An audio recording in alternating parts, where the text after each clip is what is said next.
I actually want to ask you is, for someone who is total beginner, you just mentioned it. What is exactly the Amazon FBA? Can you explain it in your own words and how you see it in 2022? So Amazon FBA is it's slightly a bit different than dropshipping. And correct me if I'm wrong, because I'm not the expert on this. And one of my friends tried to launch a product through that, and I kind of helped him with that too.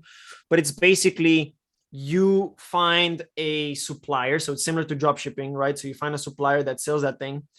And instead of the product being like completely handled in the back end by the supplier, you kind of like take the product, you brand it, you label it with whatever you want. So let's say, I don't know, like a summer umbrella, right? Like a big umbrella for your garden. Because that's another thing that's selling right now. My neighbors just got two. So I'm watching my neighbors too.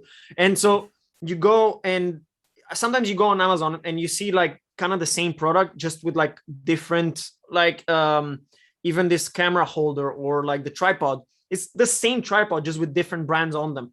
That's similar to dropshipping, but you take them in, you make your own white labeling on the back end. So you have to handle it. You have to talk with the company that does the packaging, that does the white labeling. And then you get to ship the stuff to the Amazon warehouse, right? So whenever there's products, there's orders or whatnot, you ship to the Amazon warehouse, and then they ship to the people. What's the advantage in all of this? That instead of creating your own website, running your own ads, doing all of that, you kind of put it on Amazon, and you can basically do the same as drop shipping. It's just a bit more involvement from your side, but Amazon lists it on their marketplace. So that gives it a lot of credibility, a lot more authority, a lot more opportunity for people to see it. It's just that you have to do some of the things in the back end. Sometimes you have to hold it. Like if you have a big inventory, sometimes you have to find a warehouse to then send to the Amazon warehouse.